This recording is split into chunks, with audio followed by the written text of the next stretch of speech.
Hey, what's up, you guys? Stormy here. We're here at the Mixtape Talks.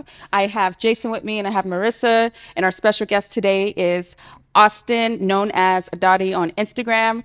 So we can't wait to hear his story and what he's all about. So, Austin, how did you begin in fitness? Oh, I've always grew up a energetic kid, played sports. I did taekwondo when I was young. And then after I stopped doing that, I started playing football for about 10 years. And then like fitness was just whatever. I didn't really think too much of fitness. I just only knew fitness from football, the things, the little workouts that we had to do. And so I didn't really have to understand and get into fitness until I was forced to. And so after I didn't make it to the NFL, that was my number one goal and dream. And how old were you? When I graduated, Not making it into the NFL. 23, I think when I finished college. I didn't get drafted, and I was like, I didn't know what was next. And so from then I kind of had like tunnel vision. All I thought was football, football, football. I started training, and still nothing really happened after that. And then I ended up signing my first professional contract playing arena football, and which was cool until I realized that it's not NFL. The money ain't the same. Nothing was the same. The And injuries were probably a little more substantial. absolutely, I the mean, bumps and bruises have you aren't guys the ever same. seen arena football? Yeah. Bro, they're literally running each other up against a wall. Yeah, Like yeah, it's It's cool. It's brutal. cool if you're a spectator, but like But as a like player, that yeah. person, and if that's especially, taking years off your life, dude. Absolutely. dude, And yeah, there's you're not even playing on turf. It's like carpet under cement. So, like doing that. And after a while, I had got released in like I think 2016. And the guy, the coach told me, oh, you wanted a more veteran receiver. Since I was still very young, and they had championship goals. And I didn't fit into that aspect. So, I'm like, damn. And it was just. And I had to use my own way home. I had to fly my own way home. So wow. after that, I was like, yo, I'm done with this. And from there, I just didn't know what to do. Like I didn't have a backup plan. I had nothing. So I was sitting there trying to find work. So usually, what guys do after football, they go what they know, which is football. So I started coaching high school, and then you get paid like once a year. So What? Yeah, there you is know, no money in high school that's what sports. You like get paid once a year. yeah. Like I know certain schools are different, but I was coaching at Mayfair, and we in the LAUSD and stuff like that, broke pretty much. Yeah. And so I didn't have a whole lot of money, and so from there it's just like uh, after doing that, I stopped doing that. And luckily, I got a job working at a mortgage in the mortgage industry. I was a loan document auditor, and this was so different from what I'm used to. I'm sitting behind a desk for 8 to maybe 12 hours a day, and you got a manager coming at your ear saying, "Oh, these got to be due at this time. Did you fund these loans?" And that's not how I'm built. I'm an energetic guy. I like to run, work out. I like to be active, and sitting behind a desk, was just it was taking years away from my life, I would say. Sitting down, I wasn't working out, and I just started hanging around people I shouldn't be hanging around with. Started partying a lot, drinking a lot. Actually, I would just say drinking excessively. Wow. Um, And what year was this? 2016. Oh, wow. This All in one. 2016 was the year it got real for me. Yeah. So 15 was when I was still playing football just a little bit, but 2016 was where it all stopped. So in February is where it all stopped in football, and it was just downhill from there. Like I said, I wasn't working out. I would say for about a good like 7 to 8 months not working out. And thankfully I have like great genetics, but no matter what your genetics look like, the things that you put in your body will definitely take a toll on you. So alcohol, eating bad foods every day. I wasn't like meal prepping, or it was every day was eating out greasy foods. I'm talking about like Taco Bell, you got Chick-fil-A, you got everything that you can just name, All the pizza, good stuff. all the good stuff, I'm as you like, would where's the say. negative, dude? No, I'm kidding. Like all the stuff that we Or would like think the is good. hangover food. It's like Hangover food, yeah, yeah, yeah, that's 100%. hangover And food. just going and get it at your leisure. Just going to go get it. And but that was like every single day. Things, as what we put in our bodies, you start getting bloated, you start getting inflammation in your stomach. That's right. You start gaining weight, you'll start getting breaking down acne, things like that. And I didn't really care about that. At the time, I was messing around with multiple women, a whole bunch of things that's going around. And it just really started to take a toll on me. And fitness really, it didn't still didn't play a part in my life until like December 25th, which was Christmas Day, obviously, I got arrested for drinking and driving, and that was a really big turn in my life because I got put into a spot where, you know, I could have controlled it, you know, but it was just like being there opened up my eyes to something that I didn't want. You know, I'm like, I don't belong here. You know, you've seen the other people that's, you know, they throw you in like a little holding cell for like the 8 or 10 hours or whatever. I didn't need much. I didn't need to be in there for years to understand I shouldn't be here. Yeah. You know, I'm looking at everybody. I'm like, yo, this is not cool. And then it just started really, really hitting on me. And like to fast forward, I would say to how I got into fitness. That's how I got into fitness. Right. I had seen my body, Yeah. and my body looked like crap, you know, and I understood that I needed to make a change, and that's pretty much how fitness started to play a part in my life. That's incredible. So like I kind of seen you for the first time. I want to say was it 2018, somewhere around there, around Muscle Farm. I thought that you were your most shredded, like at that point, and I feel like you were just went through that whole storm, right? And then that was the start of everything for you with your fitness journey in the beginning. Would you say 2018 was your year where you just started to be able to grow a little bit more in the fitness industry? I would say the moment I decided to change my life was when I started, when I started to grow, you know. And I got this date in my head. It's January 3rd, 2017. That's the literally the day I looked in the mirror, saw myself, and I said to myself, you know, this is not you. You must be better. You're a disappointment to not only yourself, your family, but the people that's looking up to you. And you need to change. These are the words that were coming out of my mouth, looking at myself, you know, because it became hard Yeah. to look at myself in the mirror. You know, you would look up and I'll look down like, man, I look bad. You know, I'm not doing what I'm supposed to. I had a nose ring, all that. I was like, what the hell are you doing? You know, I was just going through a phase, but a downward phase, you know, and it wasn't right. And things kept getting worse. You know, they kept getting worse, but it didn't start getting better until I made the decision to be better. You know, and I'll go a little bit deeper into how it got worse. You know, I ended up losing that job that I had working behind the desk. So that was the thing that was funding me. You know, I had lost that job, and they say it was because of layoffs, but I knew it was because I got in trouble. You know, and I wasn't able to be more functional at work. You know, because I'm thinking like, dang, I got to pay for this DUI, and I got to do this, I got to do that, and everybody looking at me, I felt bad. You know, got laid off. Now it's like, now you got a DUI and you ain't got no money. You know, so I'm like, okay, so that's how that started, and that's how I looked at myself, and you know, I made that decision. It's crazy because when you think about it, like a lot of people have those moments, but they don't realize you have to be so sick of yourself, just absolutely disgusted in order to make that change. And you would say that that was the same for you. Like you just got so sick of what you were doing in your habits. And how did your environment change after that? How did your friendships change? Oh, I cut them all off. I had no friends. You know, Just cold, like just one just day. everything that I was doing, everything that I was involved with was gone.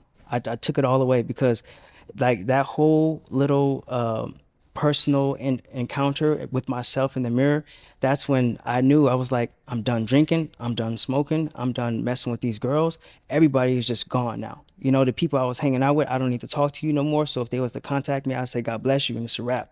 You know, I just know, because I don't need enablers in my life, you know. And That's right. I never had anyone besides my parents, but you know, we don't hang out with our parents. You hang out with friends. Right. Those are the people that influence you the most. And when you're with people, you don't need people to enable you. And I never had people to do that. Like, oh, we getting turned up. Oh, he turned up. He turned up. Oh, he smoking. He messed with this girl. She got it. All that stuff didn't matter. You know, I'm going along with it. There's not one person. It's probably, if you look at maybe your friends or whoever, if you guys listen, your friends, think about who's there enabling you doing bad behavior. There's not one person that's gonna say, hey, you messing up. Hey, you putting on some weight. Are you bulking? Or what are you doing? Stuff like that. You know, when you say, if you imagine somebody asking you if you bulking and you shredding. You're just like, damn, I'm getting kind of fat, you know? So like that stuff, I had nobody doing that, but I had to be that person, you know? So I enabled myself to get the hell out of the situation. So that's why I cut everybody off, you know? I stopped doing that. I know a lot of people can't do that, you know? Oh, this is my best friend since second grade. I don't give a damn if she's your mom. If she is enabling bad behavior, her ass is cut too. God bless you. Damn. It's funny too, because we had a conversation with somebody, and I think you hit bottom sooner and you realize it, but some people are in their 30s and 40s and let's just say 50s, and they still have that one person that's enabling them. I'm like, why? That's literally what I live by now. It's like, if you're not bringing positive energy or trying to help me grow, Bringing something to the there's table. really no need Yeah. to interact with that person. It's not like I said before, it's not like you wish them bad or you don't wish them well. It's just that path that you're taking is it the same path that I'm trying to go on right now. Yeah, and who you're trying to become, it has to serve a purpose to that, and serve a purpose to your soul, and make you feel good, and be able to grow, because there's a lot of people that want to latch on and hold you back. So you are vibrating at this higher frequency in life. Have you experienced anybody trying to latch on to that energy and kind of tug you down a little bit as of late? Oh no, because I leave no strings attached to anything. Okay. Ooh, I love that. I love that. I mean, Yeah. you can still operate at higher frequency. People gonna start to latch on, but when your frequency is too high, it's like electricity. You try to get too close, you're gonna already feel the shock before you touch it. So that's how I am. I'm not like, if they're there, maybe they're there because they're trying to elevate their life as well. And I'm all for that. But if there's anybody hanging down, I'm not the anchor. So Oof. Come on. so if you have not gotten a text back from Austin in a while, You know consider why? this your notice. He is not your anchor. Respectfully. Respectfully. I think for like Marissa and I, we don't know you on the personal level, so like this is our first time meeting. Yeah. So I know I spoke with you a little bit before you came in. So I'm always super interested in knowing the person behind all the content. That's right. Right, all the viral videos, all that stuff that goes through, and just like kind of some surface questions, just because I'm curious. And we had DJ, that's another influencer as well. Like, all the content that you shoot, is it planned? Do you plan all this stuff, or is it kind of like you just go out and you just off the dome, you just start doing some stuff? So at first it was planned, and then, but basically how I get my content creations, it comes to me in dreams. And Nice. and sometimes it works, sometimes it doesn't. So like literally I'm always on my phone. So like, I don't care if somebody texts me or call me at 3 a.m., I'm always on my phone. Or I will wake up to answer my phone. But the thing is, it's like when I'm laying down, that's when the creative mode start happening, And so I would get something maybe that I have seen online or something like that, and then my mind thinks like, okay, I can modify this in a certain way, or maybe I can do this a certain way and make this mine, and that just nobody would think of doing this, And so I would wake up out in the middle of the night and put it in my notes, and then I would try it. Dude, I thought I was the only one. Like, I tell Marissa, like, she knows, like, they call it pre-workout Jason, because when I work out, nonstop. I'll get my phone and I'll just start writing in my notes, like, ideas or things. And same thing, like, someone will inspire me, but I'm like, how can I make that my own? And I thought I was alone, but God, it's glad to know that someone winning is doing the same thing, so I'm on the right path. Well, to say that, let me reverse that. At first, came up off the dome. It then became planned when you start to have to get requirements. All these requirements, you got to have these many posts and everything. So I have to start planning out the days as my days start getting more busier, and that's the way I had to. I would use those notes and build my workouts and everything according to what brand I'm sponsored by. And because you have requirements, it's a job, Right. So that's how I would do that. But majority of the stuff all comes off the top. Do you ever feel like it's work? Because you do have requirements. I know you're doing what you love, but do you ever wake up and go like, I gotta post this, I gotta do this, or is, Yeah. Yeah. Because then it doesn't become something that you truly enjoy. Yeah. You got somebody on the other end saying, hey, we need this at this date. And you're like, I move to the sound of my own drum. This is my business. I'm my own brand. Like, when you think about it, it's like you guys need us more than we need you. In a sense, you guys can't thrive without the creators, so let us create how we want to create. I'll give you your stuff when it's due. Don't pressure me for it, or don't ask me what I'm about to do, because I don't know. How do you plan on promoting our drink? I don't know. Yeah. You'll know when it's posted. that makes sense though. Yeah, I mean, a lot of times when you're out doing whatever, you could be on a hike and be like, you know what, this would be a good scene for me doing the no, I get that, but then Especially if the brand is approaching you, right? Like you're Absolutely. like, you want me, so let me do me. Absolutely. Yeah. have you ever had to turn down a brand? Oh yeah, a lot of times, a lot of brands don't they don't go with you what you're promoting, and so it's like, I don't drink alcohol, I stopped doing that, obviously, and I'm not about to promote a beer brand, they're like, oh hey, come drink, I promote my whole brand, my whole personality is based off of not drinking Yeah. and not doing any type of substances or drugs. No disrespect to anyone who does, but just for me, that's what I don't do that. So I wouldn't come and promote something like that. Or they got a brand talking about relationships and Tinder. I have a girlfriend, so why would I promote, relationships and Tinder, stuff like that? I just like, come on, dude. What are your core values as a person, who you stand for, and how do you portray that on your social media? You If you got can just name 3 of your core values. trust, honesty, and respect. He had that ready, loaded like a gun. He was like, Shh, don't test me. Fire. You gotta be authentic. If you're not authentic, how is anyone gonna trust you? That's like saying, like, I'm promoting a brand here, and then I'm promoting a brand here and another brand, and it's like when they look at it, I'm like, okay, which brand is the best? If you're saying all of those are the best, I can't trust you now. Because now you flip flopping, and now it's like, okay, hey, you in it for the bread, and you're not in it to actually help somebody. Or like that's the whole trust factor. Also, I like, since I've been on social media, I have never ever sold anything. I never sold a program, never made one for nobody, never did anything. Because I don't, like me, I didn't care about the money. I really cared about changing people's hearts, changing their mindset, and then that will give you money in itself. I think that's worth more than money, in my opinion. I understand, you got bills to pay, you got things to do, stuff like that, but that's where the passion for creating content comes from. If you're doing it solely for the money, you're going to be broke as hell. I promise you that. The money will come when it's supposed to. And by you gathering the trust of people, they're going to end up asking you, hey, when you dropping something? I just want to support you because I want to support you, or because I love the way you're doing things. When you going to drop something so it can help me get in shape? That's what you look for. You don't look for, as soon as you start getting some followers, or let me just throw out a program, and then it's like, the program didn't really help me because I don't even know who the hell you are.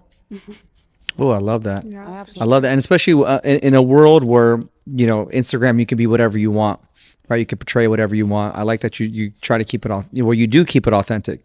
And I think, like, even with this podcast, we always talk about it. Like, you have one shot, right? Like I always tell other trainers, your reputation is everything, right? There's another trainer that can show you how to do a squat and stuff like that. But if someone comes up to you and they ask for your advice, you give them real honest answers, that's going to go a long way than selling them like a $10 program just to get $10. So what does that $10 do? But you're going to get the value of them building the trust. And that always comes over, because referrals are huge in our industry. Yeah. So I'm pretty sure you work with a brand, and if the brand likes you and they respect you, they're going to say, hey, you know what? This guy would probably be good for this. I'm assuming that's how it works, but you're probably one of the first guys that came on here and really, like, said that. Because everybody, especially with the following that you have, it's Yeah. like, well, business minded, it's like, if I can get 5% of these people to pay me and I'm sure your agents probably talked to you about that, but like, if 5% of your followers paid you 99, you'd be making X, Y, and Z residual income. And To touch on that, I'm my own agent. Oh, I don't go through nobody else. I love I don't that. need to go. My through anybody apologies. else. No. No, for sure. I'm Have you like, correct ever yourself, had Marissa. management? Have you ever had managers before to help you with your social media? If so, how did you go about it, and did it last well? For the most part, you trust people that you already know, and so if they gather into a brand or in something like that, you might jump to them like, okay, I'm gonna trust you because we know each other. Instead of, you get brands reaching out, you get managers reaching out all over the place saying, hey, I got this many people, I can do this for you, but I don't know you, I'm gonna go with the person that I know. And majority of the time, the person that you go with, that it don't work out, because you start to see their core values and what they're really about, and you guys don't really align like you thought. And usually, I think majority of the time, take the time to learn yourself, learn Instagram, learn social media if that's what you want to do, and you could do it yourself. You don't need a middleman to make your own money. Would you say it's important to have an intention behind what you do and your brand, or should you just go with the flow and go what's trending right now? That's a tricky question, because in a sense where you want people to acknowledge you want people to see you, and I give you a quick little story about this. During the expo, before COVID, it was like in 2000, I think 18 or 19. At that time, I think I had about, like, I would say 10 to 12,000 followers. I was still, like, fresh coming off football, and I was still using my drills and stuff like that into my on my fitness page.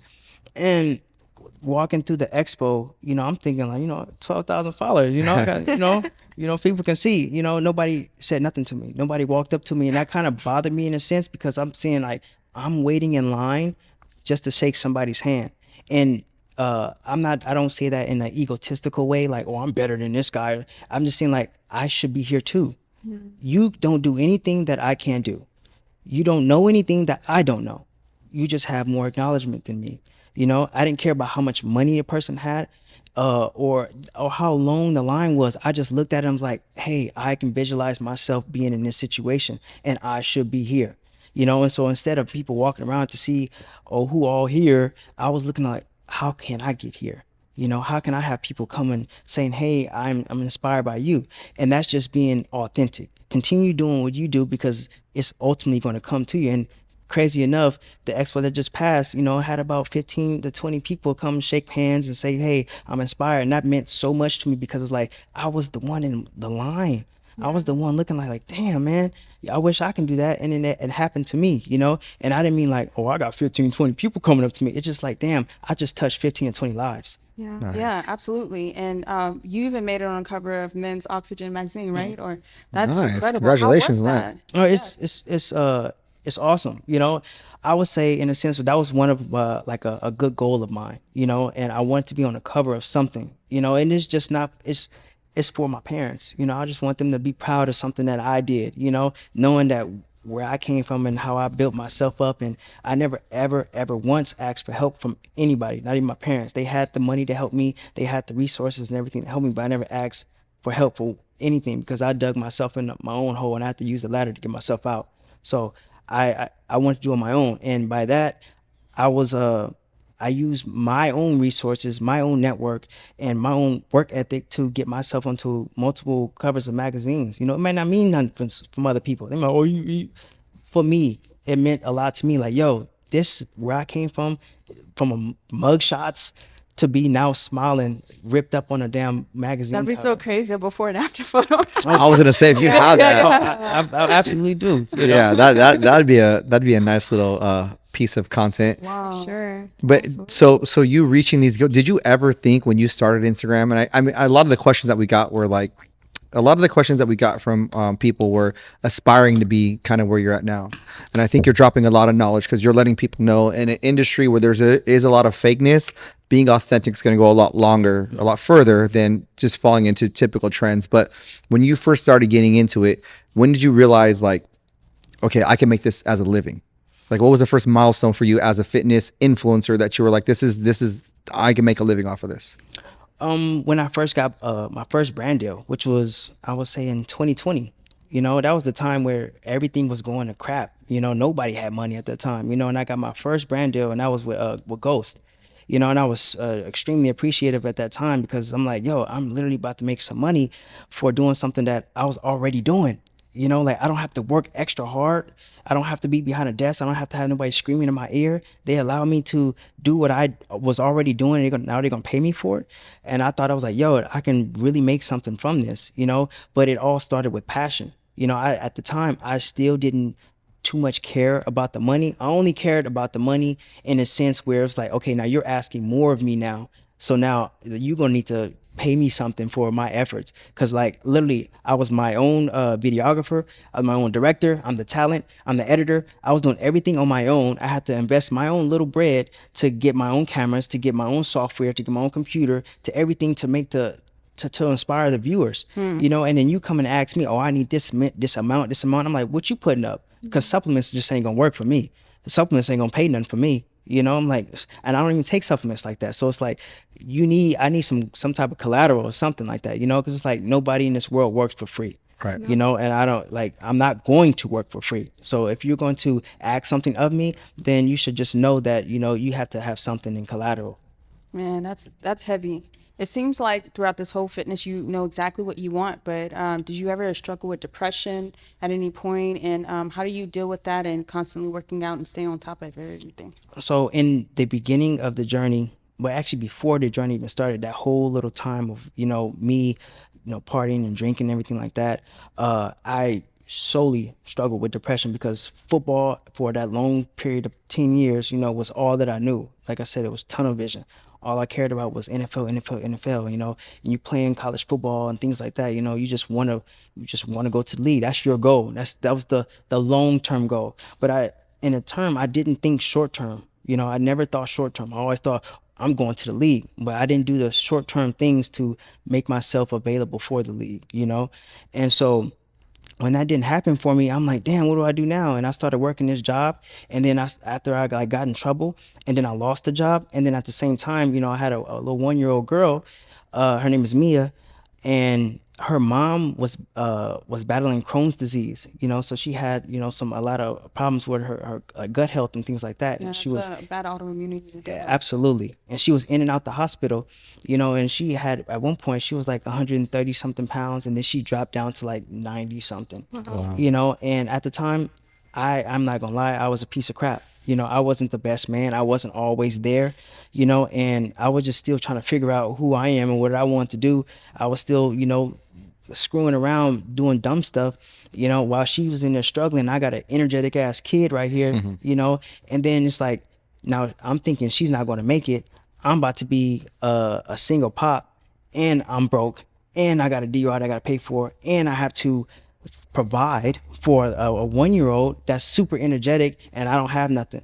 So it's like, as a man, I feel like as men, we're supposed to provide. You know, that's what we do. You know, and as a woman, you're the nurturer. You know, you're the support system. That's in my beliefs. You know, you're the support system. You there for us to help us, and we provide. That's what we do. And when you take something that we're supposed to do away from us, like providing, and now I'm broke, you know, it's like, oh my God, you know, I'm like, damn. And then on top of that, the icing on the cake was me looking at myself in the mirror, and now I'm chubby. You know, and I've always, like I said, I've always been an athletic, healthy kid. I've had abs since I was 4 years old, you know, always been, just had it, thankfully. And then you don't see it, you know, you're like, oh my God, you know, and it's like you having a bad day and you get home and you drop your keys. That's like, oh, the icing on the cake. You're like, oh, We were just dropped my talking keys. about it. You know, Yeah. and that's how that was. And I looked at that, and it was just such a dark time for me, because it's like, you losing everything. How am I going to pay for like all these fees? I have to go to all these classes that I got to pay for. I got to get a damn breathalyzer in my car, but my license is suspended now. Or how am I going to get food for my kid? Her mom's not even around. You know, what am I going to do? You know, I have nothing now. And then it's just like, at this point, I was like, I wanted to take my life. I was like, yo, I'm not helping nobody out. I'm not doing nothing good around here. There's no reason for me to be here, you know, and Not even with your daughter. not, You didn't even I didn't like feel that. nothing. I had no feeling. I was like, damn, I'm just done. I'm literally like 3 a.m. I'm walking the streets, just walking, just trying to figure out, what am I going to do, you know? And the moment, like, I had a picture of her smiling, because I've never seen her without a smile, really. I seen a picture of her smiling, and I thought, I was like, that was like the clicking moment of me. You know, I seen that, and I was just like, I'm like, this is what I'm doing it for. This is what I need to do it for. You got somebody here, because her ass picked me up from jail with her mom, you know, and she's just looking at me all smiling. I'm like, this ain't nothing to smile about, you know? And I see that, and looking at myself in the mirror, that's when it was like, that time I was just like, you know what? This is it. Everything is dropped. I took everything and went cold turkey. I'm talking about, I just stopped drinking. No matter if you gonna start craving it later, I said that's where the discipline, that's where the mental health part comes in. So I'm done. You know, I'm done with all that. And I figured, I'm like, if I can't help nobody else, and if I can't save nobody else, at least I can do is help myself and save my own life. And not knowing that saving my own life and helping myself would ultimately change my life. Wow. No, and if you look at it in perspective, it actually enables you to be able to help other people's lives through fitness. You know, with social media, it's good and bad, but I love it because we get messages sometimes of people saying, "Hey, you know, I was in a similar situation. I seen you come out of it, and you know, and it motivated me." You know, on a fitness level, you probably have some people that are overweight. That's right. That are like, man, this guy started off from here and he was able to change his life around, doing nothing other than just having the self-discipline to be able to recognize what your faults are. It's amazing, but at the same time, I think being an athlete had a little bit to play with that, right? What would you say, like that mental toughness? Because you were an athlete. You said you were an athlete your whole life, right? Yeah, yeah, yeah. And I mean, I feel like being an athlete builds a certain kind of character. Maybe it wasn't entirely Yes that. and no. It, Your mental. yes and no. It builds. I would say it builds a sense of structure. Right. But the structure isn't long term. No. You know, it's the structure ain't structure like military structure. True. You know, so this structure comes and goes. You know, and so like you have a schedule, a set schedule. You have to work out this many times a day. You have to be at this study hall. You have to do all this. You have a structure, and when that structure is gone, we become lost. You know, and so you don't really take that with you. And so a lot of times that's why you see a lot of athletes in trouble because they lose the structure. That's right. Off season, Because they in somebody's been trouble. creating that for them their whole You know, entire everybody had a structure for you. If I give you a schedule that to follow, just like eating. If I tell you when to eat and what to eat, you'll be fine. But if Yeah. I take it away from you, you're gonna be lost. You might eat once, or Especially twice if you a have day. no discipline, right? Absolutely. You know, and at the time, football players don't have discipline. We barely get through school. That's true. You know? True. We ain't got no discipline, but Yeah. we're told, you know, it's just you're a student athlete, you know, athlete comes first, and blah, blah, blah. I mean, student comes first, but in our eyes, like I said, athletes athlete come comes first. Yeah. Well, the only reason why I'm in school is to play football. Yeah. Football wasn't there. You that- wouldn't even be in there. Exactly. Yeah. You know, I just like school in itself is only structured just to keep you out of trouble. But it's like the way we in school, what we learned in school is nothing that's going to help you on the outside. So we have no structure. So when you get out of school, we're lost. We have nothing. You know, and so that was that. Well, and they keep you in there for their end goal too. They're like, "Hey, we just want you here. Like, make your grades so our team, our school gets recognized." right. Because- Absolutely. So Yeah, it's yeah. always, it's never about you, really. Never. It's about what you can do for the school, or yeah. So Absolutely. Damn, that's intense. To be able to battle with all that and in a sense, like grieve your old self, you know what I mean? Like the life that you just fantasize about having and ultimately was going to take care of you. Fitness is not easy. It is the most, really, it's the difficult thing, but you make it look easy. What are some of the struggles you're going through today? Procrastination. You know, sometimes I ain't gonna say sometimes. I procrastinated quite a bit. Doesn't you know? seem like it. But it's a hard thing. It's a Yeah. hard thing to do.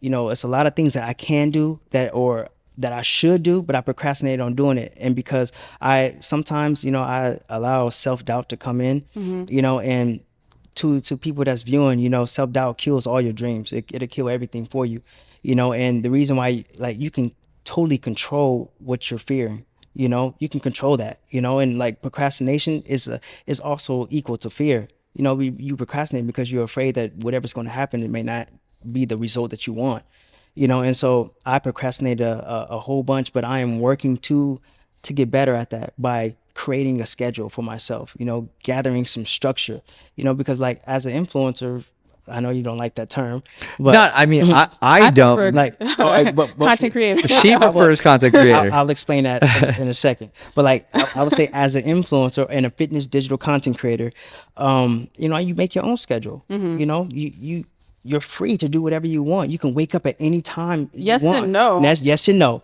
You know, depending on what your requirements. You know, Yeah. and then your posting times and things like that. You know, a lot of times people will post at 8 or 9 o'clock, go back to sleep. I mean, I've seen it done. You know, I've even done it, you know. But that isn't the right way to do things in my term. You know, I would say you need a schedule. Wake up. I mean, you can get so much done if you just get up and get things done. But instead, you know, I will procrastinate, and I'm working my tail off to get better at that. And so to be more have more pop in my step, you know. And one thing by saying this, I wanted to be like, you know, completely honest. You know, I have to be who I am on social media, off social media, the same way. You know, I'm never going to just create a persona of this person that's also mentally healthy, you know, all this stuff on social media, and then off the screen, you know, you going through it. No, who I am right now is the same person I am on social. And I'm telling you right now that I struggle with procrastination. You know, and so that's something I need to get better at. And I don't use the word try, because try opens up the door for failure to come and go as it pleases. 100%. So I It's don't like you ever use just the word saying, try. I'm kind of going to do it, but you're not. So this leads me to my next question. Do you have any insecurities you're battling with now? Yeah, sometimes my body. Sometimes I look at myself. But you have an amazing physique. How could you even have insecurities? Because it's a me thing. You know, whatever we're insecure about, maybe the outside world really don't care. It's a you thing, you know. And because I'm like, damn, I feel fat today, you know, or I'll be like, oh, I had a little too much sodium and I don't look, it's holding on my lower abdomen, so I I don't look as cut. But think about the average Joe Smo. He's like, man, I would die to have a body like that, you know. And I have to consciously, you know, be like, yo, you know, like you have it, you know. If you need to take your shirt off, take your shirt off, you know. But it's just like a me thing that I constantly work on every day. It's maintenance, like a car. You know, you have to constantly have maintenance on your car. You got to put oil in it. You gotta change the gas. I mean, put gas in it. It's constantly maintenance. You got to rotate the tires. And we are like a car. You got to have maintenance. But our maintenance required every day. 100%. I think we all can relate to that. No, I think that's good that you share that, because I mean, even myself, like I look at you and I'm like, bro, you're in awesome shape. Yeah. And I think the average person, like you said, they look at you and they're like, you're my dream body, and they think you have no insecurities. And I think what the theme of this podcast, if we've gotten anything from the most beautiful people that we've had here, is everybody battles with insecurities, and it's okay though. It's okay. But like you said, the fear of your insecurities not allowing you to pursue a goal or to start something is where the real problem is. Absolutely. It's okay to walk up and say, you know, my skin's bad, or, you know, maybe I feel a little fat or whatever it is, but it's stopping you from doing something, then it becomes an issue. Absolutely. But I think we all do that. And coming from someone like you, I was like, okay, damn. I think you're going to say, nah, bro, nothing.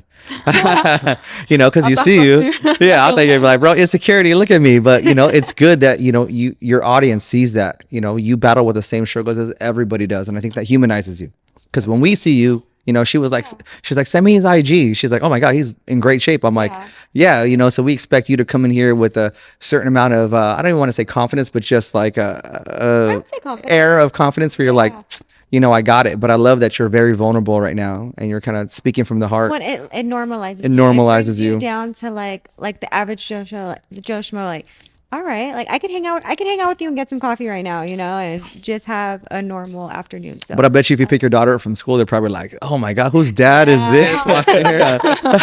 Because the average office dad, I always tell Marissa, like, I pick my daughter up from school, and trust me, I work in a gym with some of the best bodies. yes. Right. So for me, I'm like, I'm bottom tier. So when I go to my daughter's school, they're like, oh, that's Olivia's dad. I'm like, yeah. Yeah. You know, Some respect on Mr. Ted. yeah, go get my daughter. No, it's good. So I can imagine someone like you walking in there and they're probably like, you know, do you get recognized at like places like that are like, if you go get your daughter or if you go out to a grocery store, do you get recognized by people at the grocery store or stuff that follow you? I got yesterday. I got recognized at Home Depot. I was just going there to get something for the little fruit flies that be going around. Oh, right. You know, and the dude said, "Hey, you on Instagram, ain't you?"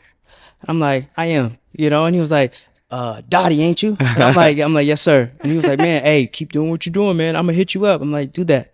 You know, That's like nice. shake his hand, like nice to Wow. meet you, and you keep walking. That's just like, it doesn't mean like, hey, you know, I'm looking. My girlfriend's right next to me. She was like, I'm just like, I see you. I'm boo. just like, you know, it's cool. I You know, think that's powerful. You know, like when you just said that, I felt a lot of emotion just like go through my chest right now. Do you ever have moments like that when people do come up to you and you're like, I'm really doing this. I'm really changing lives. I'm affecting one life at a time, and I'm doing whatever it takes. But, you know, first it's me. But if I can help some people along the way, I'm going to do it.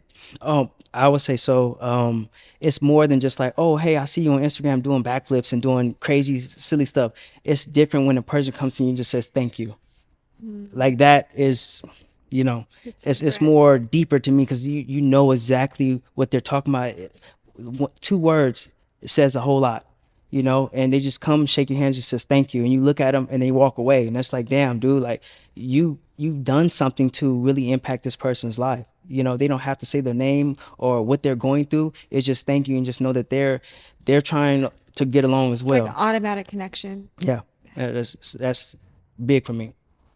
So kind of touching on the point, you know, you have a girlfriend now. You guys have been together for how long? 4 years. For 4 years. We just had a conversation about like relationships and fitness, and you are probably the top tier. I mean, obviously you're, God, what is it, 500,000 followers, something crazy like that. So you have a lot of eyes on you. Has it ever been a struggle to balance? I'm pretty sure you get some crazy DMs, and you know, when women hit on you, or if you go to like photo shoots and you're there with other attractive people that your girl may be like, oh, who are you with right now? Like looking on your Instagram. Do you guys ever have issues at home, and like how do you deal with that?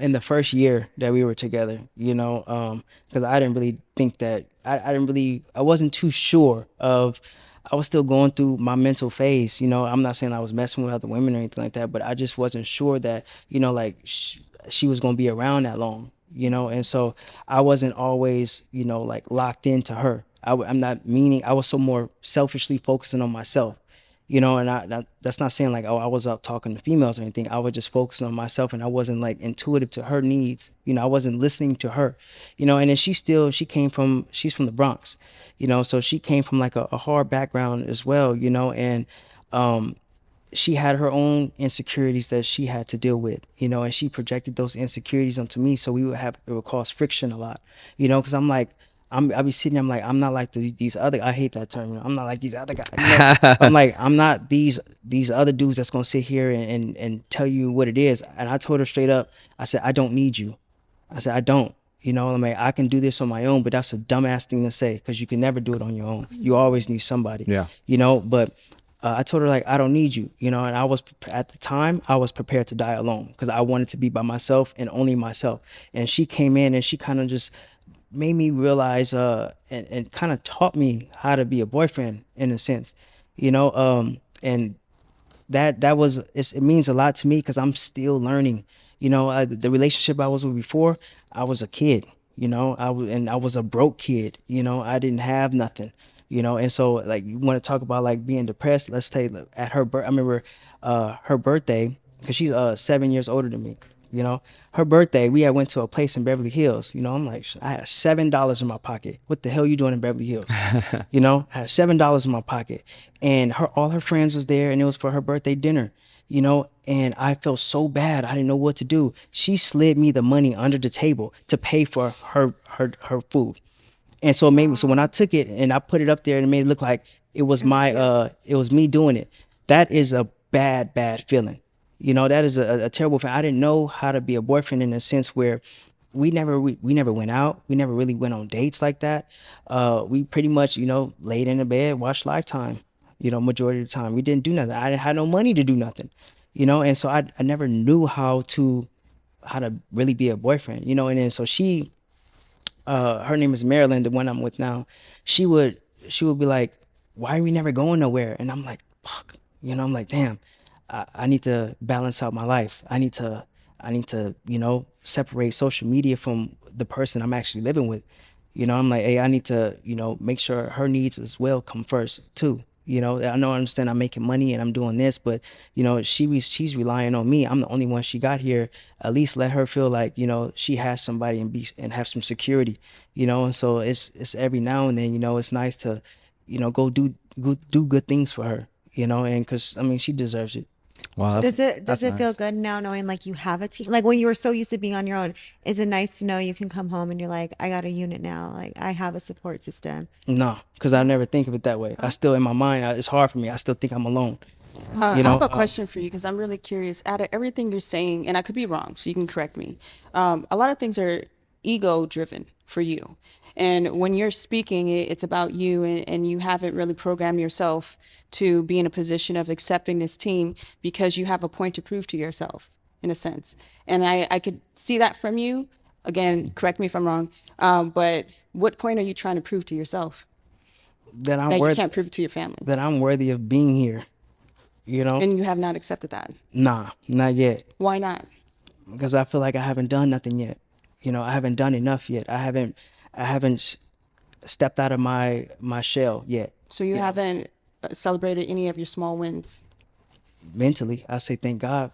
Thank you for giving me this. Thank you for blessing me with the abilities to present myself like this.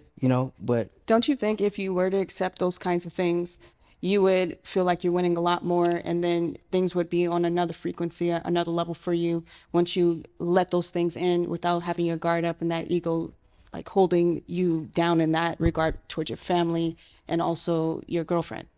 well, I accept my support. I love my support. Because without the support, you wouldn't have anything.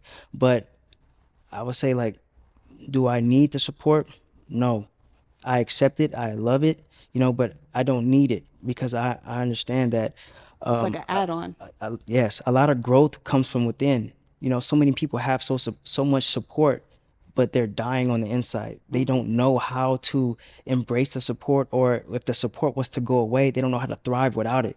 That's where I was coming from. So in a sense where it's like, if they were here, that's amazing. I love you. I'm going to do everything I can for you, and I will hope you reciprocate that energy. If you're not here, I'm still going to do everything I can to be the best person that I am. And so that's what I mean. So like when it comes from an ego thing, I actually read a book from front to back, and I carry it with me majority of all the time. It's called Ego is the Enemy. And a lot of times I have to, really remind myself that, like, it is the enemy, and it's going to continue to pop up every now and then. It's actually every day, every second, something's going to pop into your mind saying, oh, I can do this better, or you're doing the best you can.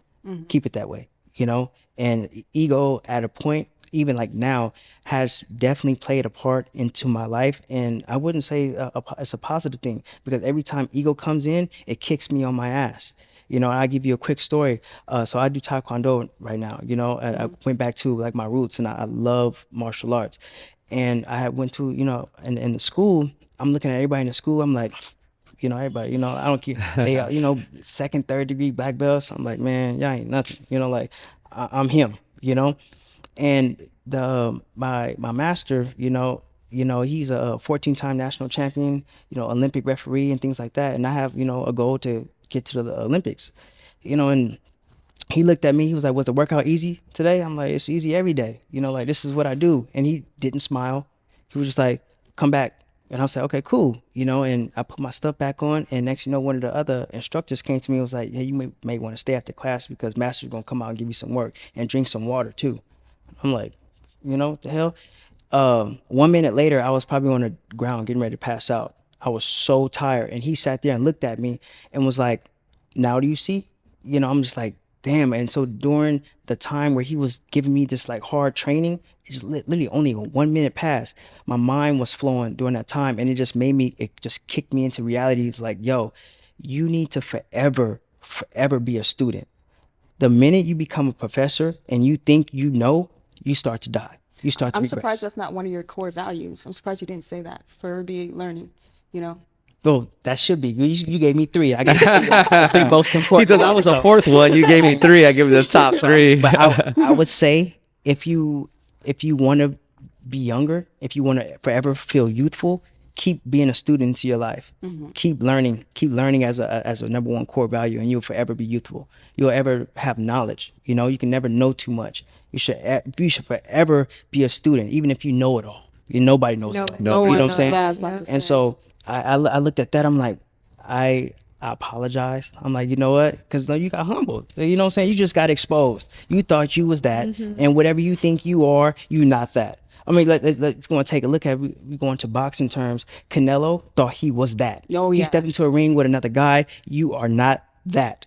It just. There's always someone bigger and badder. It's faster someone's than you. always bigger, better, faster, stronger. Yeah.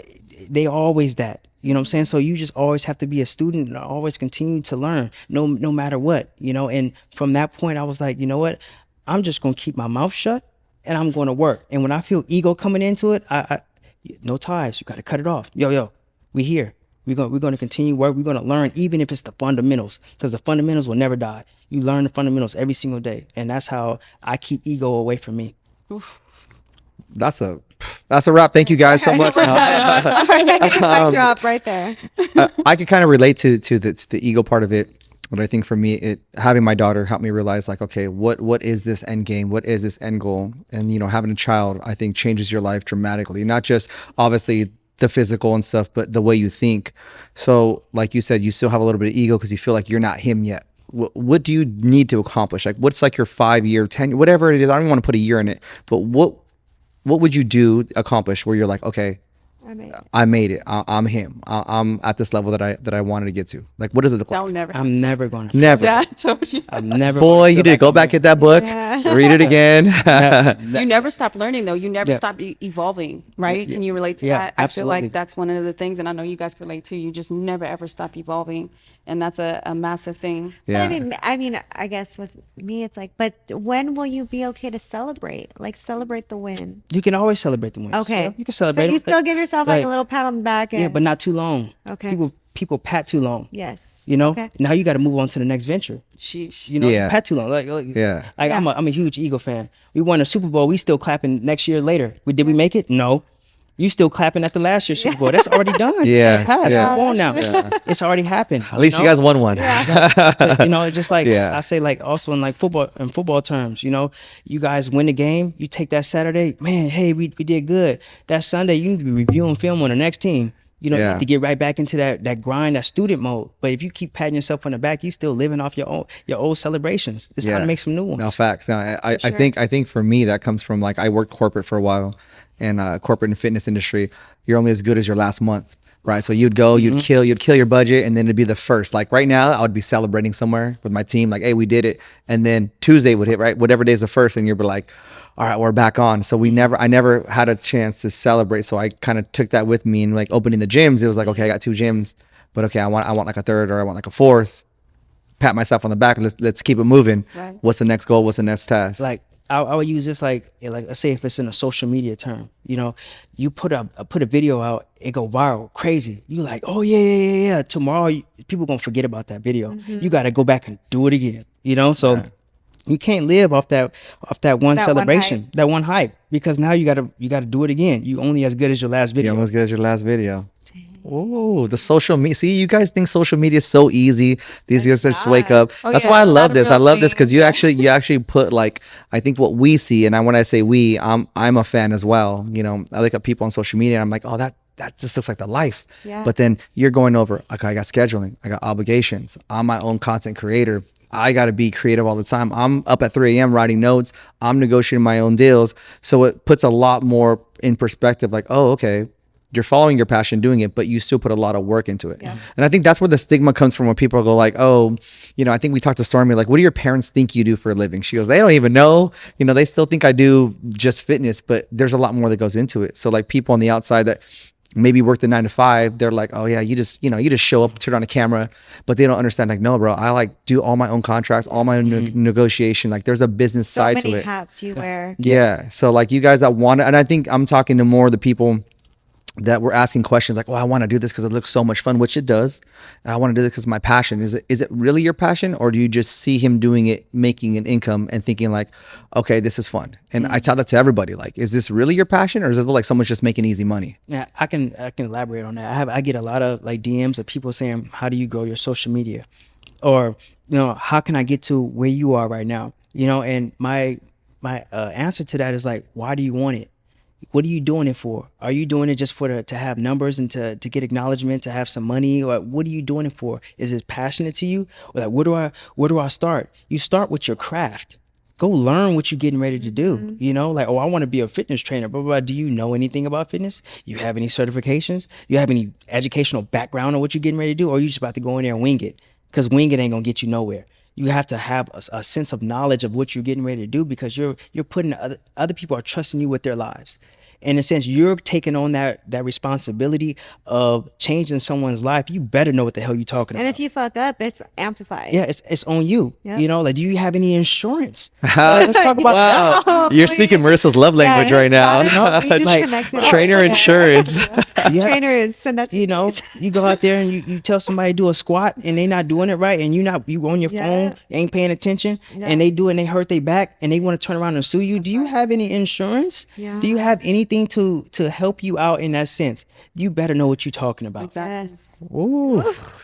So let me ask you this. What is your why for fitness, for life?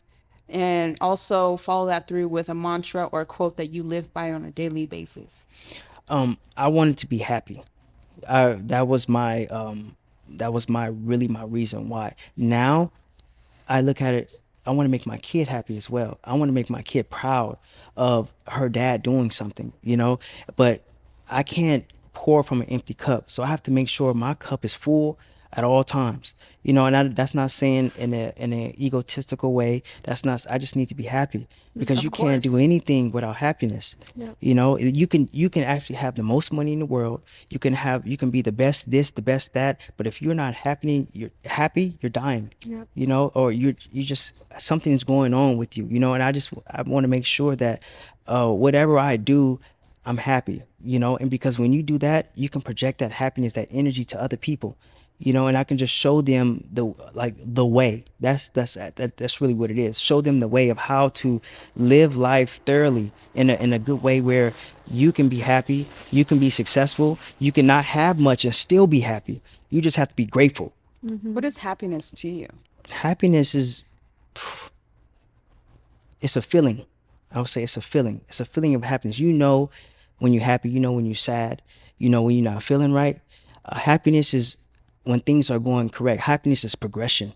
Is it peace for you as well? It's absolute peace. When I'm able to progress and move forward, that's when I'm happy. When I'm stagnant, staying the same, feeling complacent, that's when I stop being happy. Money doesn't make me happy. Yes, it's cool. I mean, I love money, but it doesn't make me happy. Seeing others makes me happy. When I can see others progress in their lives and they can change their lives around, that makes me happy. I'm like, my job is being done.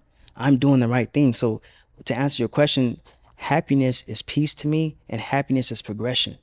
When I'm able to move forward, that's what it is. And you asked for a quote. I say that it's going to be a rocky road.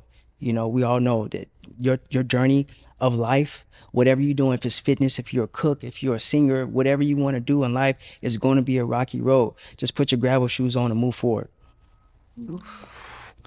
I mean, I feel like I went to sheesh. church today. I feel like I went to church, I'm good for and the weekend. I gotta say, it's super refreshing to actually sit here, and this is the first time meeting you, first time having a conversation, to see the different levels of your depth. Yeah. Right, you're not just some Instagram, and that's the whole point of us having this. Like literally, when you came in, you're like, I don't really want to talk about how to lose 10 pounds, and I go, you're in the right podcast. Yeah. Yeah. Because the whole point of this is for people, for one that follow you, listen to this and be like, oh shit, I didn't even know he thought like that. And then for people that maybe never seen your Instagram, to be like, oh wow, okay, you know what, everything he's saying resonates with me, let me give him a follow. Do you feel like on your stories, because I know your Instagram, you have paid posts and stuff you have to do, but like when you do your stories, do you kind of speak like this to your audience, or is this something that's, do you? All the time. I usually post quotes daily. Nice. Or whenever I can. I will say something that's either I'm feeling at that moment and I feel like someone else needs to hear it. Maybe sometimes I will feel that insecurity come up and I will write something like, you know what, we need to let this insecurity go.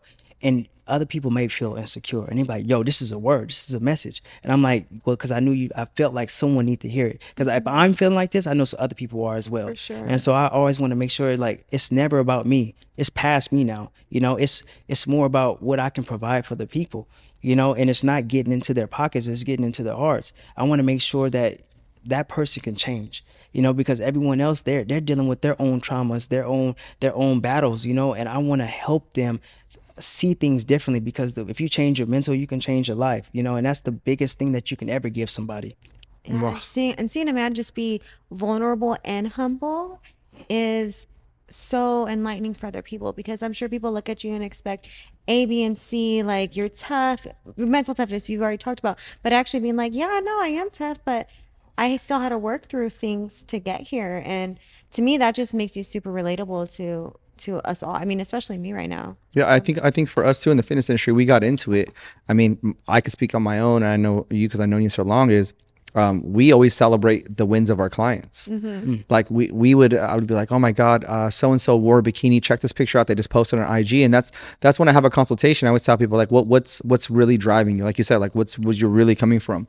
And we do that now. We do that with trainers, right? We hired a trainer that literally was training her backyard, did not want to show her face, was very self-conscious of her body. Now she's doing shows. Yeah. Bro, you couldn't get her in out of a sports bra and shorts if you tried. Shorts and like a Right now she's posting, she's doing shows, and like for me, I was like, damn, that you and I had the discussion at her show, like that was our greatest win. Shout out to her. Yeah, that was like we sat in the car and we're like, dang, we literally helped. She did it on her own, but we were there to help support her along give that her way. the space, that safe space. And to watch someone grow, like you said, that's so rewarding. And I think when you have that mindset, I feel like you're going to be doing great things, because for one, you understand the value of people. The money, I could get dollars out of people if I wanted to. Yep. But the longevity of it, they have to know, one thing that someone used to tell me, I forgot what book it was, but people don't care about how much you know until they know about how much you care.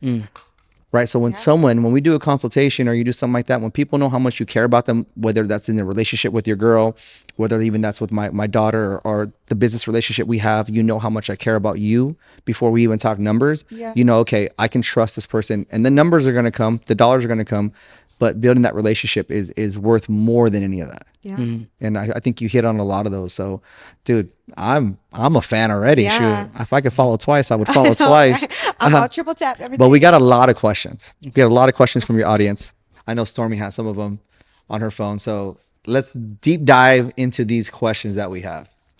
All right, before we begin, I have a question for you. I want to talk about your dark side. Is it a good or bad thing? Can you use it as leverage? Because sometimes people are encountering this. They feel like they need to be of love and light all the time in order to, be great in life and then be able to succeed. Should you embrace your dark side, and how can you use it as your leverage in order to get better? I would say absolutely. It's a 50-50 thing. I would say use your darkness, that dark side, as fuel. You already have it in you. Because sometimes you can't always be peaches and cream and happy. Sometimes you need to dig down deep. Like say if you're a boxer, if you're a fighter, sometimes when your back is against the wall, you need that dark side. You need that whatever that is to come out of you to bring the best of you. And I truly believe that, because I would say back in the pandemic, when I picked up road biking, so I was doing cycling, and I was riding, 20 miles every day, feeling good.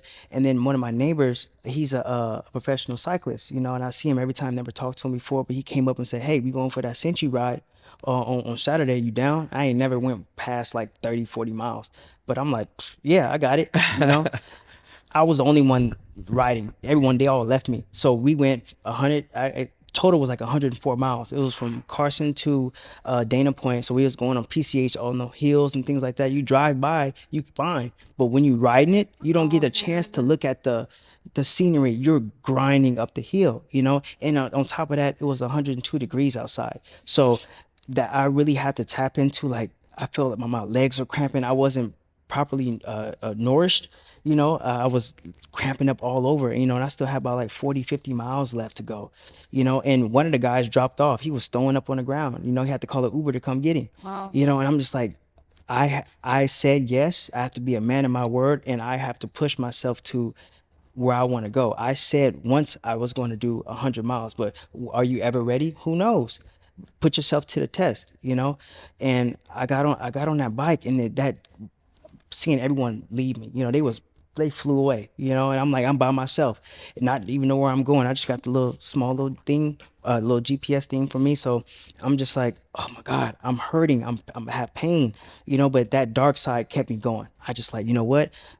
I knew where I was at once before, and nothing can ever get worse than that. I'd already hit the bottom. So this ain't nothing, and just so a moment. it's just a moment, it's pain. Yeah, pain is temporary. Get a reward from it, So I was like, oh, I'm already hurting, but I understand. Like, when I finish this, yo, I did 100 miles. This is one of my milestones. I'm going, and so. And the pain kept getting worse. Like, imagine having a cramp and you don't stretch it out. You still got the cramp there, and so you just really working through it, and I'm starting to see the time go, and I just start making my mind change, more so self-motivation. You got this. Keep going. Keep going. I start crying. I was in pain. I'm riding. I wasn't prepared for something of that structure. Like I said, I'm adding literally 60 something more miles to something I never done before. And it was 102 degrees and I'm out of water. So it's like, hey, How bad do you want yeah, it? exactly. Yeah. For me, I'm like, oh my goodness. But and then you see the guys, they already at the gate. They sitting there calling my phone. I got the phone in my little back thing. I see them calling me. And you can answer the little text message via the thing. And I say, I got this. I got this. Don't worry about me. I'm gonna make it there. I'll just see you when I get there. It took me 7 hours and Holy I think 7 shit. hours and something on a bike. I stopped like twice to make sure I can get some more water at a liquor store, but I would stretch my legs out. I wouldn't sit down. You get back on the bike. But the whole thing, to go back into your question, was that dark side was what fueled me. The dark side was what fueled me, because a lot of times in life we are going to get our backs against the wall. Is it peaches and cream that time? Are you going to see the light, the love? No, you need to figure out, you need to dig down and figure out what is the best solution to fix this problem. I mean, it's not dead air, you guys. We're here. Those of you guys are watching on YouTube, you're like, okay. If you're what's listening on audio, we're here. We're We're taking soaking it in up. right now. We're soaking it in. My man's dropping gems on Yes, gems. yes. And I feel like a lot of it is relatable. A lot of it's relatable. But I think you're so great with your words. And as you're talking, I'm visualizing everything. I'm visualizing same, you at the yeah. liquor store. I'm like, I just saw the whole story. Yeah, right like now. literally. But that's what someone that's a good storyteller or really good with the words, that's what you should do. So next question, Stormy. Let's go. Let's keep this moving. Man, I'm gonna kick it off to you because like he answered quite a bit. Yeah, this one isn't that deep. We're gonna go this light. one's a pretty surface one, but I liked it. If you could work out with anyone, and I mean anyone, doesn't have to be a fitness head, it could be anybody, who would you work out with and why? I would have probably, you said one person, but One I want to person. name two. Okay. Because one's not here anymore. You know, the first person will be Bruce Lee. Bruce Lee was my main inspiration for doing sports in general. You know, seeing one of his movies, you know, it was just, I love the fact of how he carried himself, how his energy and how his persona was on camera, how he held his body, how his body looked. I was like, man, I felt like some people can watch that and be like, oh, I hate karate, or I hate taekwondo, or Wing Chun, or I hate all this stuff. But for me, I was locked in. That was me. That was my rocket science. You know, I was like, oh my God. To me, that was like a star. And from, I think right after that, that's when I started taking taekwondo. I was like 6 or 7. You know, and that was from my decision. You know, my decision. I wanted to do that, and I thought that was so cool. So if I could work out with him and sit there and you kind of pick his brain, just listen to him talk like how I'm talking to you guys. If I can just work out with him, see if I'm turning my foot the correct way, if how to get stronger, you know, like I take a lot of his mental fortitude and I add that to myself. The meditation aspect, you know, I've seen he was like 130 pounds. Yeah. To do a push up on 2 fingers, I'm 200 pounds. I couldn't do that until I meditated. Once I meditated, I was able to do a push-up with 2 fingers. So that right there was something special for me because I'm like, everyone wants to be Bruce Lee, you know, in a sense. The second person will be Mike Tyson. Mike Tyson has Those a are lot two of that. great ones. Yeah. Mike Tyson has a lot of that dark side. You know, in the workout, I wouldn't even care about the workout. I would care about his mindset. Yeah. He came from such a dark spot. He came from a terrible place in New York. I think it was a Brownsville, something like Yeah, that. Brownsville. Uh-huh. A terrible spot in New York, you know, and to be able to, and everything has so much money, and to have everything taken away from him, stripped away from him, and the person he is now is a beautiful thing. He has a great spirit, and I would just want to thank him. I would just want to thank him. You know, I don't even care about the workout, you know, because he's about 50 something years old. Ain't Yeah. nothing too much that he can do that will show me something unless it's like boxing. I don't know, bro. Don't put it past Mike Tyson. I mean, I'm talking in a fitness aspect. door knocks. Oh, In a fitness aspect. what you say? But like boxing, of course, is like, cool. But I'm saying I just want to Yeah. thank him for his journey. Thank for the person that he is and the person that who he became. You know, those two people because you know, I obviously Bruce Lee, again, that he's an excellent person to bring up, and I feel like Bruce Lee and Mike Tyson, you're very relatable to them in the sense, like I always think of Mike Tyson as that pit bull that you have on the chain, and it could kill you at any time, but it's already at a calm spot. You know, so I feel like Mike Tyson at any time, and you've seen it on the plane. He you know, that Mike Tyson, Yeah. you pushed him too far, bro. He got off the chain. But even Bruce Lee, if you follow or read some of his stuff, he had a dark side. He has a dark side. But it's controlled. It's controlled. And Yeah. I feel like that with you in the same sense where like if you want and you let that out and you saw it didn't progress or anything. So you still have it inside you, but now you have total control of it, right? And those two people, I very much relate to kind of what you're saying. So those are two, man, that's better than I was gonna say Arnold. Now I feel stupid. I'm not gonna talk. I'm still good. No. It's just relating to him. Yeah. One of the things I really like is and how you brought all that up, and I think it's a great structure to have in your life. You know what I mean? Do you constantly use them as motivation, or do you use them as discipline to get better in your life? I use them as discipline. You know, the motivation comes and goes. You know, Mike Tyson or Bruce Lee, I can watch an interview and hear them say something like, "Oh yeah, I'm ready to rock," and then when it's time to go outside or you're trying to do something, you may not feel like it now. You know, that comes and goes. But the discipline, I love how, you know, they formulate their minds. Like I never got a chance or to meet either of them, of course, but you could just see in articles, you can see in books and things of how they structured their workouts. You can see videos on YouTube of how they worked out, and you don't get that by chance. That comes from dedication, that comes from maintenance, that comes from everyday just structure of them getting after it, and I watched that and I'm like, you know what, I need to have that into my resume. I need to be able to have that type of fortitude. I need to be able to have that work ethic, and that's how I drive myself every single day. It's not to chase them, but it's to chase a better me. Man, this next question, I don't even know what's gonna hold up now. This one's kind of most of these are surface questions. I feel like you did a great job of really touching, Covering that, huh? yeah, of covering a lot of stuff. This one is kind of like a surface one. Let me pull it up. Who did you look up to before you started this journey, like the fitness journey? I'm assuming, and if you have anyone now that you look up to in the fitness, and this is more related to the fitness industry. And so January 3rd, 2017, I had no inspiration of nobody other than myself, because I had nobody other than myself. I would like I said, I looked at myself in the mirror and I didn't have nobody like, you know what, I'm going to chase Arnold, or I'm going to chase these guys. Like, all you have is yourself, because they not here with me to help push me through. I can't call them up on the phone and be like, hey, I'm getting ready to work out. Can you make sure I'm doing it correctly? I didn't know nothing about fitness. So everything was literally on my own.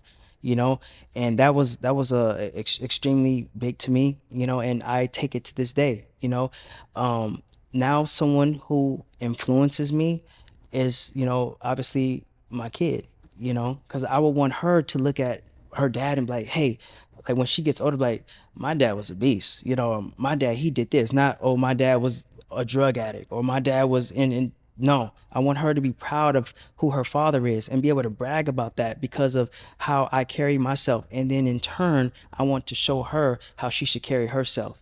You have a goal, you have a mindset, and you should stop at nothing to get there. So that's my inspiration. So your inspiration is yourself. Myself? We got a little Kanye vibe in here too. Like to thank myself. No. No. Respectfully.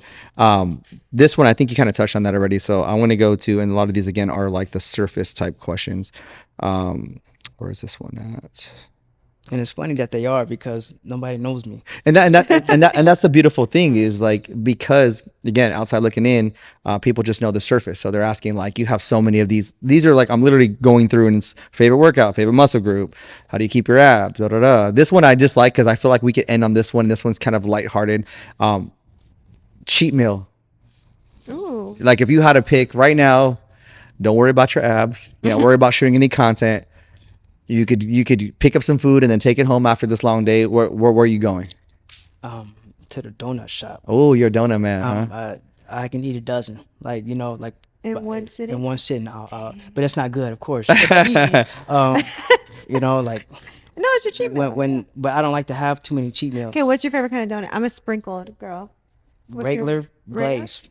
You look like a regular glaze. Ain't nothing fancy. I'm just glazed. See, but when I'm in there and I'm getting ready to do that, but let me get a little bit of that. Let me get two of these. Let me get three of these. Let me get like that. And I'm going, and next you know, she be like, "You want me to box this up for you?" So you just pick 16, bro. You're over a dozen. What do you want? I'm like, damn. I'm like, yeah, and throw a couple of those little donut holes. Oh, donut holes. Now know? you're speaking my language. And I'm like, damn. And I would eat them in the car. I wouldn't even leave the parking lot. But by that time, I'm yawning. Oh yeah.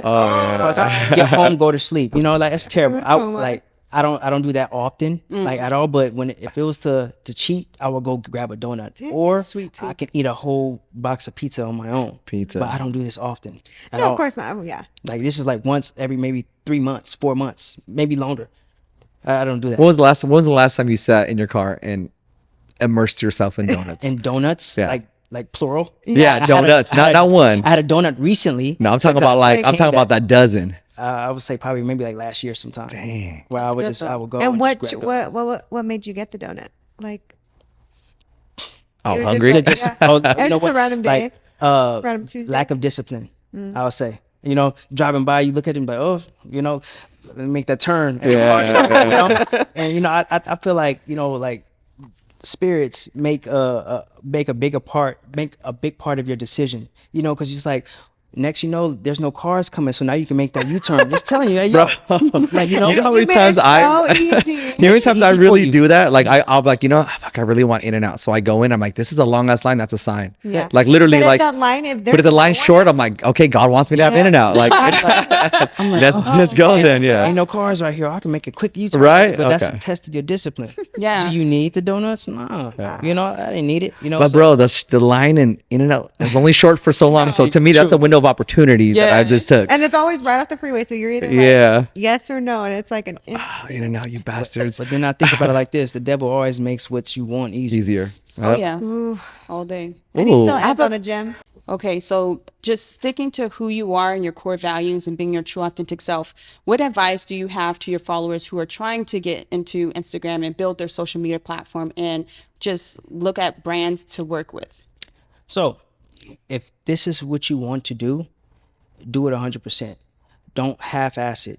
You know, that's extremely big. You know, like I said before earlier, don't try to do it. You know, don't try to. If you either you do or you don't, you will or you won't. You know, so if you're gonna reach out to somebody, do it. If you're gonna work out, if you're gonna whatever you're gonna do it 100%, full effort, full speed. Everything you do. You know, because that's how you get the most results. You know, and have a game plan, please.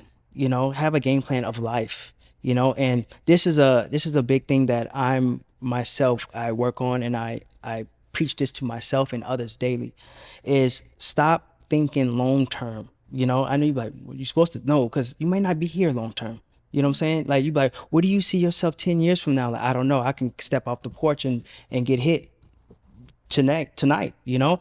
Well, God forbid, but it's just like the thing is, stop thinking long term. You need to think literally like day by day, goal by goal, fundamental by fundamental, you know, because those fundamental goals are going to lead up to those long-term goals that you're going to place yourself into. Let's give you an example. Let's step into the fitness world, right? January 1st, what everybody want to do. I want to lose 15 pounds at the gym. I want to go I'm ready. I'm rocked. I'm motivated. I done watched anime. I done listened to all these guys. I'm ready to go. 3 days later, they're like, I'm not seeing results. This is not working for me. Next, you know, they revert back to what they were doing before. Now, maybe let's try January 1st next year. You know, the thing is, because you thought long-term, your long-term goal was to lose 15 pounds. You know, you didn't think the short-term goals that was going to lead up to long-term goals. You know, like for example, what's your habits? What are your bad habits? You know, are you drinking enough water? Are you still drinking alcohol? Are you putting too much sugar in your diet? Do you have too much sodium in your diet? Are you eating the correct foods? Are you eating processed foods? Things like that. Those are the everyday short-term goals that will lead up to that you losing them 15 pounds. And then from there, it becomes a habit and you continue to go forward. So I stopped thinking long-term. You know, like I was talking to a girl the other day at the barbershop, you know, and she said she wanted to get a house. I'm like, cool, but you sitting right here saying you want to get a house. What are you going to do now from when we leave here tomorrow to the next day to lead up to you getting a house? Damn, that's a good question.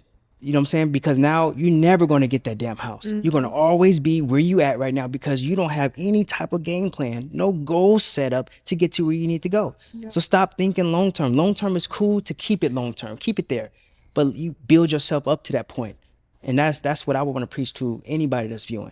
I love that. So would you say how you do one thing is how you do everything? Yeah, absolutely. Yeah. If I'm just saying, if you're gonna go half-ass, that's on you. You know what I'm saying? But be consistent, please. You know, don't be like, oh, one day you come, you ready to rock. The next day you like, no, there is no Be consistent. If you're gonna be an asshole every day. If you're gonna be a loving person, be a loving person every day. But be consistent with who you are and what you want to do. Oof, I love that. All right, you guys, thank you so much for tuning in. Austin, thank you for making it all the way. And for those of you guys that don't know, he literally got done in shooting a exercise video. I'm not gonna say the company, you know, and then he came all the way down here, drove like an hour and a half just to get here. So we Yes. appreciate you guys. Yes, thank you so much for your time. No doubt. this episode is going to cover a lot of the things that you thought maybe you knew about him, and I feel like this is I'm excited to play this back and listen to I it. can't So, wait. Definitely. This shows that you can't take things for face oh value no, at no, all. yeah, you're way Yeah. deeper, and I'll be listening to this podcast a couple times. But again, And thank I'm you so gonna be much. Writing down the gems. Writing down the gems. As always, you guys, if you guys like what you hear, if you feel like you got some value of it, please share this with someone that you know. Again, you can follow Austin on his Instagram. We'll put everything in the links for fitness, motivation, and now you guys know more about him. So feel free to DM any questions that you guys have. Other than that, you guys, we appreciate you. Thank you for so your time. much. Peace.